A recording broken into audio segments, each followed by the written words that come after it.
Hi there, and welcome to this lesson on Pure Mathematics 4. In this lesson, we're on 5.3, and we're looking at connected rates of change. In situations where you have several variables, the chain rule is used to connect two or more rates of change that are related to each other. Now, the easiest way to look at this is by looking at an example. So, example 1. The length s of the side of a square is increasing at the rate of 3 centimeters per second. Find the rate of increase of the area when the side has length 4 centimeters. So that's what we're told in the question, that the side of the square is increasing at a rate of 3 centimeters per second. So ds by dt is 3 centimeters per second.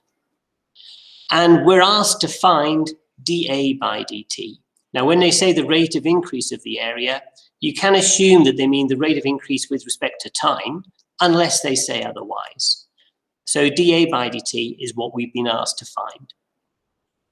What we need to do first of all is find the most useful form of the chain rule for the specific question. And in this case, that is dA by dt equals dA by ds times by ds by dt. We know ds by dt, so we can just put that in as 3. dA by dt is what we're asked to find, and dA by ds is the only thing that we don't know. Now, the way that we find dA by ds is by first of all finding a, the area of the square, as a function of s, the length of the side of the square. And then once we've got that, we differentiate it. Okay, I'll let you have a go at seeing if you can make sense of this question yourself. So pause the video, have a go, and then come back to me again when you're ready. Okay, let's have a look. So that's what we know so far. That's what we've been told in the question. We're trying to find dA by dt, and to find that, we need to know dA by ds and ds by dt. Well, the one thing we're told in the question, ds by t is 3, so it's dA by ds that we have to work out. First thing we do is just find the area as a function of s. And frequently on these questions, that is the first thing you'll have to do, is either use a formula they've given you or actually calculate a formula from information they've given you. In this case, it is very straightforward. The area of a square is the length of the side squared. So A is s squared. Then we differentiate that to get 2s. We're interested in when the length of the side is 4 centimeters. So substituting s equals 4 into there gives us dA by ds is equal to 8 when s is equal to 4. Now we know everything we need to know. So dA by dt is dA by ds times by ds by dt. When s is 4, that means dA by dt is equal to dA by ds, which is 8, we just worked that out, times by 3, ds by dt. We were told in the question. So that's all we have to do. 8 times by 3 is 24. So that's the rate of change of the area. The last thing we need to be a little bit careful on is the units. As always is the case, you should check the units you've been using in the question, and those will be the units you use in the answer. Now, we've been using centimeters and we've been using seconds. And we are asked to find dA by dt, the rate of change of the area. Well, that will be 24 centimeters squared per second. Centimeters squared because it's an area, and both those units are the units given to us in the question. Okay, example 2. A spherical balloon is inflated at a rate of 5 centimeters cubed per second. Calculate the rate of increase of the radius of the balloon when its radius is 2 centimeters, given that the volume of a sphere is given by the formula V equals 4/3 pi r cubed. So that's what we're told in the question. We're told the rate of increase of the volume, and that is 5 centimeters cubed per second, and that's dV by dt. What we're asked to find is the rate of increase of the radius. Well, that's dr by dt, and we're asked to find that when r is 2 centimeters. That's the most useful form of the chain rule to use in this question. dV by dt is dV by dr times by dr by dt. Okay, I'll let you have a go at completing the question yourself. So pause the video, have a go at finishing this, and then come back to me when you're ready.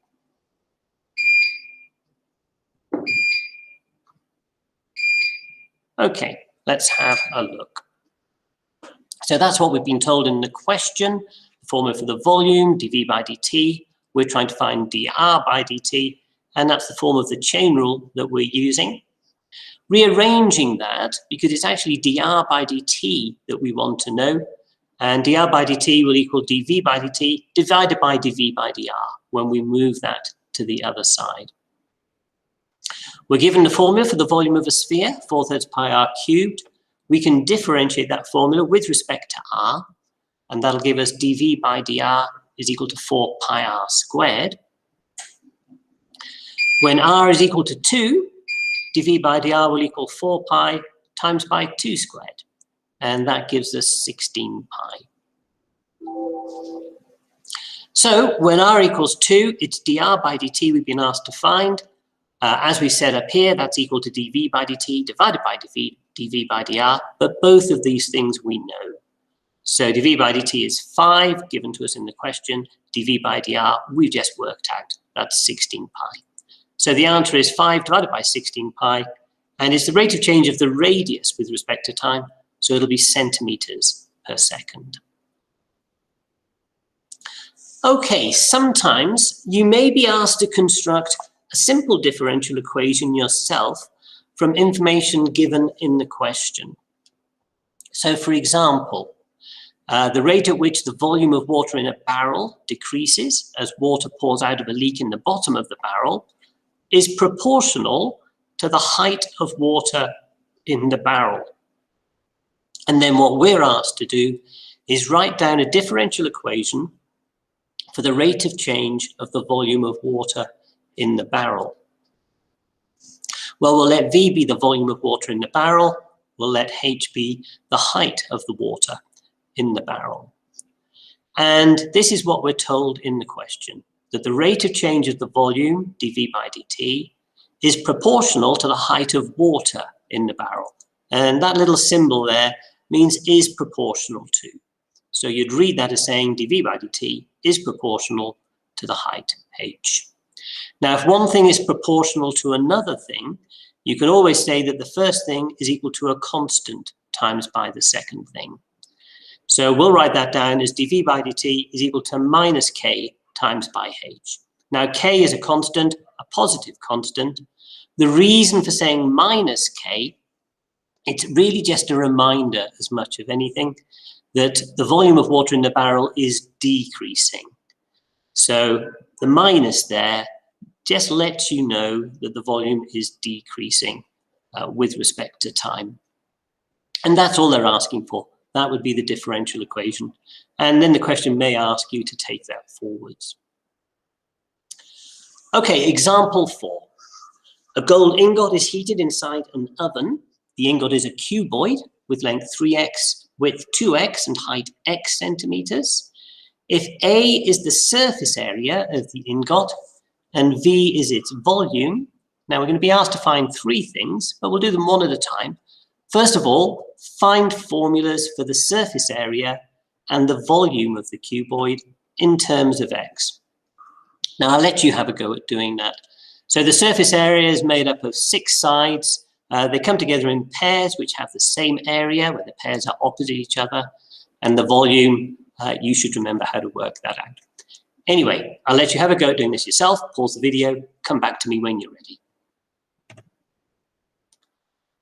Okay, let's have a look. So the surface area, first of all, the surface area of a cuboid is made up of the areas of the 6 sides of the cuboid. They come in pairs, opposite pairs of the same area. So one of the faces will be 3x times by 2x, and we'll have 2 lots of that. One of the other faces will be 3x times by x, and we'll have 2 lots of that. And then the last face will be 2x times by x, and again, there will be 2 lots of that. Multiplying out the brackets gives us 12x squared plus 6x squared plus 4x squared, and that simplifies to the surface area of the cuboid being 22x squared. The volume is just the length times by the width times by the height, which is 3x times 2x times x, which gives us 6x cubed for the volume. Okay, part 1 we've done. The surface area of the cuboid is given by the formula 22 times by x squared, and the volume is given by the formula 6 times x cubed. Part 2, we're asked to find dv by dx and dA by dx. There are no tricks or catches here. I'll let you do it yourself. Pause the video, come back to me when you're done. Okay, let's have a look. So first of all, the volume is given by 6x cubed. We are differentiating the volume with respect to x, so there's no problems, there are no issues. dv by dx will equal 18x squared. And similarly for the area. The surface area is given by 22x squared, and we're asked to differentiate the area with respect to x. So again, there are no problems. dA by dx is 44x. Okay, we've done part 1, we've done part 2, and then part 3 is using all of this information in a connected rates of change question. If, as it is heated, the volume of the gold is increasing at a rate of 3 centimeters cubed per second, show that dA by dt, the rate of change of the area, the surface area with respect to time, is given by the formula 22 divided by 3x. Now, I'll just give you a little bit of guidance as the way to do this. It's a bit trickier than the first 2 examples. You do have to do it in 2 stages. First of all, you're going to have to find dx by dt. And then once you've found dx by dt, you then find what they've asked you to find, which is dA by dt. Now, I'll let you have a go at working your way through all of that yourself. So pause the video, have a go, and then come back to me again when you're ready. Okay, let's have a look. So that's what we've done so far. In part 2, we worked out dv by dx and dA by dx. And we've been asked to show that dA by dt, the rate of change of the area, is given by the formula 22 over 3x. Well, dv by dt is 3. That's what they've told us in the question, the rate of change of the volume. The version of the chain rule we're going to use is dv by dt is equal to dv by dx times by dx by dt. dv by dt, we know that is equal to 3. dv by dx, we worked out in part 2. That's 18x squared. dx by dt, we don't know, but we'd like to know what it is. So we're just going to rearrange this to find dx by dt. And that gives us dx by dt is 3 over 18x squared, which simplifies to 1 over 6x squared. Now we're able to find what they asked us to find, which is dA by dt. And dA by dt, again using the chain rule, will equal dA by dx times by dx by dt. And both of these 2 things we know. So dA by dx, we worked that out in part 2, that's 44x. And dx by dt, we've just worked that out, and that's 1 over 6x squared. Multiply those together, and you get 44x over 6x squared. And that simplifies to 22 over 3x, which is what we were asked to show in the question. Okay, that gets us to the end of this lesson. If you've got the textbook, then turn to page 59 and have a go at exercise 5C. Thank you very much for listening, and cheerio.